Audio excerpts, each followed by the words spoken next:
They laughed at me the second I walked in, not the loud kind of laughter that gets you fired, but the quiet, confident kind that says you've already been judged and found irrelevant. 3 sentences into my day and I already knew exactly how it was supposed to end.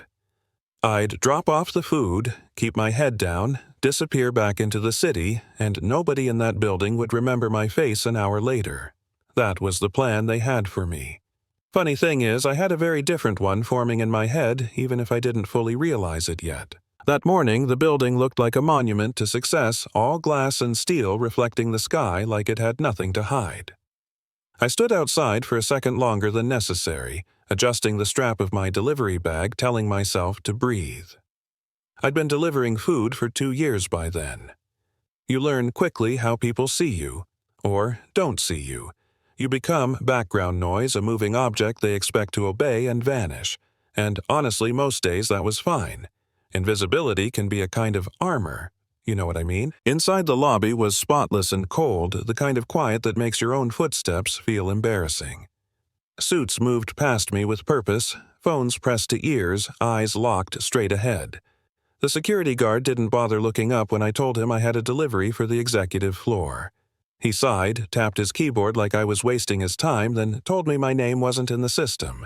I said it was a rush order. He said, "Wait there," like he was doing me a favor. So I waited, and while I did, I listened. People talk freely when they think you're invisible. 2 employees passed by whispering about some international deal going sideways, something about a foreign partner threatening to walk because of translation issues.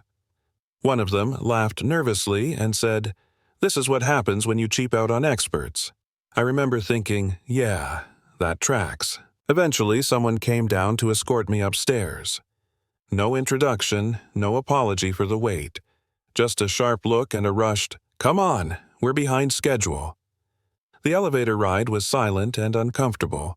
I watched the numbers climb, feeling smaller with every floor, like I was being lifted further away from where I actually belonged. The executive level was chaos pretending to be control. Assistants moving fast but not fast enough voices, hushed tension, thick enough to taste. I was told to wait, then told to move, then told to wait again. Every instruction came with that same tone, the one that says, "Don't ask questions, just do what you're told." That's when a woman about my age approached me, kind eyes, tired smile. "Rough day to be here," she said quietly. I shrugged. "Seems like a rough day for everyone." She nodded. "Big deal upstairs is falling apart. People are panicking." That was the first time anyone spoke to me like I was a person, not a problem. It mattered more than she probably realized. When they finally let me into the boardroom, the energy shifted. Power lives in rooms like that. You can feel it in your chest. Long table polished wood. Expensive chairs filled with people who were used to being listened to. I stepped in with my red delivery bag and felt every eye flick toward me, then away. The help had arrived. I started laying out the food while the video call connected. On the screen appeared 3 executives from overseas, calm, composed, watching everything. The woman leading the room on our side, let's call her Evelyn, had that sharp, polished confidence you don't argue with unless you're prepared to lose. She smiled into the camera, all diplomacy and warmth, and that's when the translator began. And almost immediately my stomach tightened. The words being spoken on screen were firm, direct, frustrated. The words coming out of the translator's mouth were softer, smoother, safer. Criticism turned into concerns. Warnings became suggestions. I kept my face neutral, but inside alarms were going off. This wasn't a mistake. This was deliberate. Someone behind me whispered, "At least the delivery girl doesn't understand this mess." I almost laughed. Almost. Because the truth was, I understood everything. Not from a class or a nap, but from years of translating real conversations where misunderstanding meant someone didn't get paid, or lost a job, or worse. I'd learned another language out of necessity, out of survival, sitting at a kitchen table with contracts spread out like landmines. On the screen, the lead executive finally said it clearly, unmistakably. If they couldn't respect his words, they couldn't respect the partnership. The translator smiled and said, "They appreciate your attention to detail." That was the moment I knew the deal was dead if nothing changed. When the call abruptly ended, the room erupted. Voices overlapped. Evelyn snapped at the translator. The translator defended herself with talk of nuance and culture. Everyone was talking. Nobody was listening. I should have walked out. I was already being dismissed with a wave of the hand. But then someone muttered, "Maybe we should just let them walk." And I stopped. I turned back and said softly, "Can I ask what the deal is actually about?" The silence that followed was almost impressive. Evelyn looked at me like I'd crossed some sacred line. "That's none of your business," she said, her tone sharp. She was right, and also she wasn't. I just think I said, choosing my words carefully, that sometimes the problem isn't language. It's that people don't want to hear what's actually being said. A few people laughed, not cruelly, dismissively, like I'd just told a joke that didn't land. I was escorted out moments later, heart pounding, hands shaking, wondering why I'd even opened my mouth. In the elevator, I stared at my reflection and thought, great, you just talked yourself out of a tip. That night my phone rang. Unknown number.